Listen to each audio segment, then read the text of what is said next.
Hello everybody and welcome again to another episode of Star Citizen FM, episode 20. My name is Dr. Hawk and I will be guiding you through today's episode. Lo and behold, we actually have passed a milestone. Yeah, well, not really. I actually just realized last time that somebody corrected me that I said 20 is a quarter. Yeah, as you now all know, Hawk failed math and should not be trusted with anything mathematical, so thank you guys for correcting me on that. I felt very smart after that. But alas, let us get on to the show. In this week's show, it's going to be fairly short. Again, work has been keeping me busy, so I apologize. However, I have something planned tomorrow on Monday that should make up for it, so I hope you guys do forgive me. But without further ado, here is a recap of Wingmans Hangar, episode 21. In this week in review, Travis Day, an associate producer for Activision, has joined the team. Now, what exactly this would entail for the crew is unknown. There are people who could say questionable things about Activision, and on the flip side, there are people who could also say commendable things about Activision. Before you all get your swords and pitchforks, it's a very successful company, and I'm just going to leave it at that. So Travis Day hopefully can bring some very enlightening knowledge to the crew and help CIG plan for the future ahead. Also, to any of you that are planning to make a fan site, which is something I'm starting to realize maybe I should do for SCFM. There are now fan kits released for Star Citizen that are pre-approved and sanctioned by the CIG crew. So get to it, make your Star Citizen / sites, and yeah, sexy prawn / yeah, no, come on guys, let's keep it real. The more fan sites the better, and who knows, you might just see the fruit of your labors, and if anything, create another great community source and bring more people to Star Citizen. To anybody that's been paying attention to Wingman's weight, he has now gone down from 236 to 216. That is pretty much a whole 15 pounds right there. That is equal to a very small turkey, a very large cannonball, or, well actually, a cinder block is about 15 pounds too, so try to comprehend that and just imagine carrying that around a bit and then lose it. So give Wingman a high five, or a paw five, or a wing high, or whatever the hell you give him, and eventually once he reaches his target weight, we are all to send him scotch, whiskey, vodka, rum, and maybe even a little beer of every single type known to man. So Wingman, we applaud you. Looking forward to seeing more, and you have a high five from me included. Great work, and looking forward to more. Also, another note to anyone who wants to see some of the pre-visualization of Stanton, the Montreal crew has been hard at work providing the community with something to look at. So if you'd like to go see what Stanton looks like, and maybe get a little bit more into the lore of Star Citizen, go check that out in the comm link. There should be a link above right now, like that little box that just appeared, so you can click that and go check out Stanton. And lastly, we were teased with a little bit of the Wingman nose cam. The highlight of this little nose cam being the hard work from Zane Bien, one of the former interviewees I've had on the show, and a very talented young man and individual. If you've been looking closely at some of the things that he's been teasing and some of the above footage shown, it's actually looking quite amazing. Lots of an improvement of what we already have. So when this launches, either be it when the 24-hour live stream happens, or either slightly earlier or after, it will be a very welcome change, and I'm pretty sure the community will welcome it with open arms. So Zane, your work is looking fucking awesome, man. Great work. Very proud of you. You get a hug from the Hawk. And that pretty much wraps up our week in review. So let us move on to forum feedback. This week's forum feedback, as usual, contained a collection of amazing questions and interesting answers. Our first one came from Gregor M, wanting to know if the AMX-1 repair droid will be a hangar feature or if it will be more like R2-D2 and constantly aboard the ship helping you repairing things and beeping in your ear at the inappropriate times. According to Eric, it will be with you provided you have the room in your ship. If you don't, you will be SOL. However, upgrades are there to make it more effective at what it does. This could probably be anything from enhanced repair speed, more repair capability if it's maybe powered and you only get so many uses, or just upgrades that I can't yet think of with my simple bird brain. This is actually kind of similar to previous Chris Roberts games like Privateer, which I've actually just recently been playing. If anything from the past is an indication, I'm pretty sure that the repair droid will be just something there sitting in the back, fixing things while you continually break your ship, and it silently curses at you for doing so.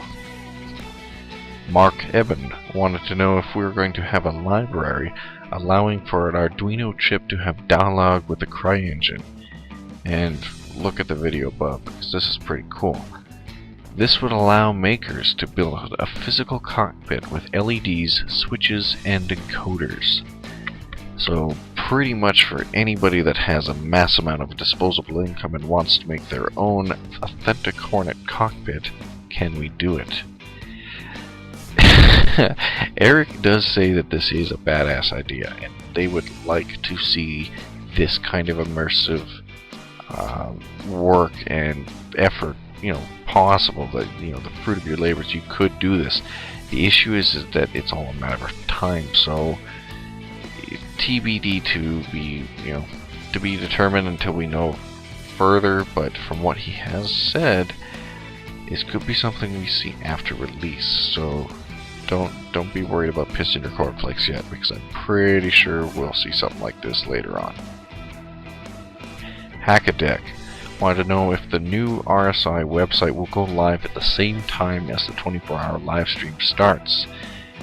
Barring any delays or anything, as far as Eric's concerned, yes, the 24-hour live stream will be set to go with the launch of the website. And being that it is a fan community, etc. event, be ready to have some fun, have some videos, and have some drinks maybe, and just prefer to have some fun. So I'm pretty sure that when that website goes up and we log in and we see it, there's going to be fun to be had. Peas wanted to know, would I be able to link forum gallery art, or any sort of art, to my hangar? This actually sounds cool, and according to Eric, you will be able to, or at least they'd like you to. There's the issue if somebody decides to put up their, bondage porn on your banner. I don't know if anybody wants to look at that, and it probably goes against the TOS, or at least will go against the TOS. So the intent is there. They'd like you to, show your art, so probably like a clan emblem, etc. But for those that, might turn this into hentai in space, no, please. So I don't know if they'll moderate it or if they'll find something to regulate it, but hopefully they figure that out, because I would love to have emblems of Battletech in space. Why not? Makes sense to me. Gax Animal wanted to know if we will be able to create custom jobs, orders, and assassinations. Eric went on to say that yes, this is part of the fun. Hits, jobs, etc. The users are going to be able to drive the lore and universe. And now this is where it gets interesting to me. The users are going to drive the lore and universe.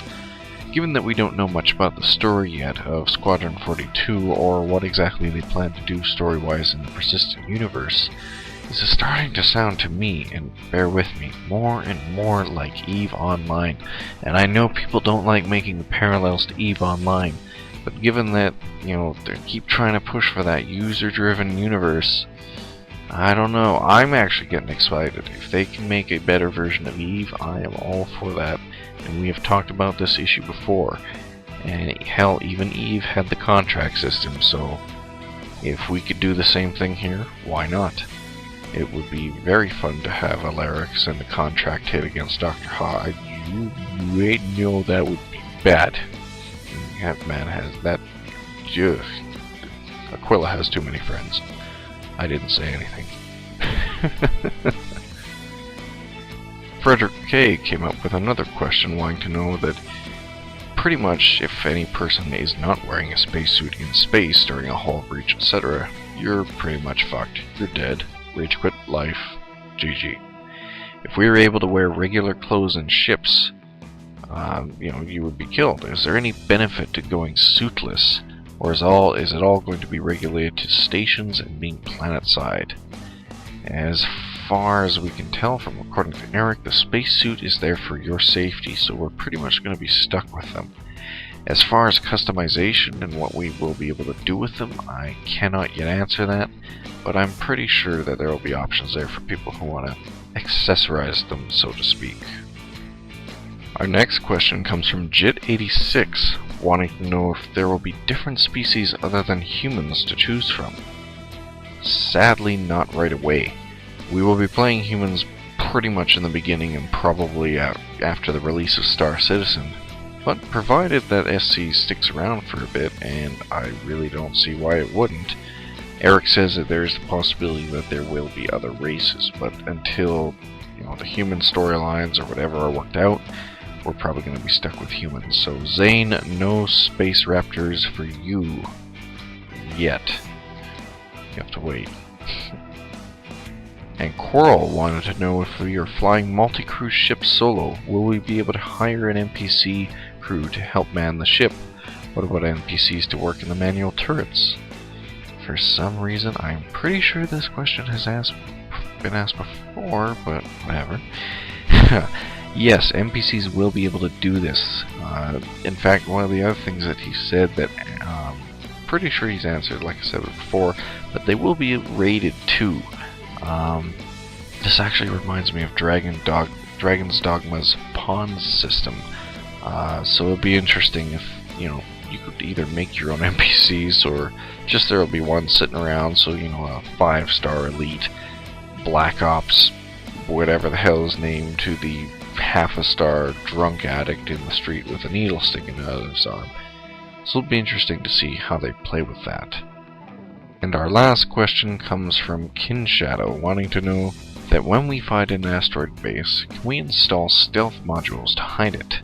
So I'm thinking something like the Death Star or something, but cloaked.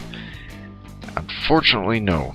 We will not be able to make our invisible space stations. We will be able to kit the hell out of them, apparently, and put guns and everything to defend them, but we will not be able to hide them. The focus of the game will be conflict. And yeah, damn it, there goes my ideas for a hidden radio station, but I don't know, I'll figure something out. So, sorry Kinshadow, no stealth bases for you. And that pretty much wraps up our forum feedback. Let's move on to the MVP with Brittany. CCC Dauber, I apologize. You are the MVP of the week with your post of if CIG offered ships, which would you prefer? The two currently leading are a deep space explorer and electronic warfare ship. So if you'd like to add to this forum post, I highly suggest you do so. And, again, try to keep it civil for the mods and that. Debates are good, fights are not. Also in wide world news, to anyone that has been interested in seeing a warp drive in the foreseeable future, or maybe, again I can't guarantee that, warp drives are a possibility with new findings. The previously needed antimatter required for such possible warp was estimated to be around the size of Jupiter. However, with some mathematical magic, you only apparently need about 500 grams. I enjoyed this little segment there, but as he pointed out, how are we going to safely store 500 grams of antimatter? 1 gram of antimatter is supposed to be equivalent to a nuke, or apparently so. I really don't want to see what 500 grams does. So, great job, guys. GG. I'm all for warp travel. I want to explore the stars, but let's focus on not exploding Earth. That would be bad. Aside from that, from semi-sci-fi, semi-real, in this week in space, not particularly today, May 14th, 1973, to anyone that is, well, it's beyond me, Skylab was launched. Despite suffering severe damage, it was used only 11 days later and helped mankind discover a lot more about zero-G exposure, science and space, etc. My notes really need some work. Unfortunately, Skylab eventually fell back to Earth after its decaying orbit, and then this happened shortly before the shuttle program itself was launched. Regardless, Skylab marks one of the first habitats in space used by man and a milestone in the space exploration program. Also, our weekly weather wizard. Oh, geez, how does Wingman say that so fast? Pete Mackey needs Xanax. Apparently, Spider is a very depressing place to go, so actually, no, just send him booze. You guys should just go send him some booze. And that pretty much wraps up Wide World News. The last part of the show had the interview with Brittany Godfrey. Some of you should be familiar with this awesome lady. You should all be giving her high fives every time you email her. She is the customer service rep extraordinaire, and she's also the lamp. I didn't say anything. Nope, didn't say anything. So, when she's not disarming people with her awesome looks, yeah, she's just being awesome. Go check out the interview in the com link above and tell her what you think of her in the next email, because I think I will myself, and give her a compliment, because she is awesome. Everyone give her a compliment. And that pretty much wraps up Wingmans Hangar, episode 21. Again, I apologize, guys, for being short. I know I don't have my usual meaty interview lined up. Things are busy, but I plan to rectify that with my little surprise for you guys tomorrow on Monday. It should be up around 9 p.m. my time, Mountain Standard Time, 7. So if it's not, somewhere around that time frame. So I do hope that I can make up for it. Again, I'd like to make my usual announcements. If you enjoy Stardust Citizen FM, please do subscribe. To any of you that ever noticed, my little name pops up with a little box. Click on the box to check out my channel. I'm starting to do more Let's Plays, or at least trying to keep my account interesting and fun to look at when I'm not producing SCFM. So subscribe, like, favorite, whatever you deem is worthy of my work. I appreciate everything, and I read all your comments, and I have fun doing this. I do it for you guys. Also, any clan leaders, people of note in the community, people not of note in the community, I don't care. If you would like to talk on SCFM or have an interview of sorts, I would gladly talk to you.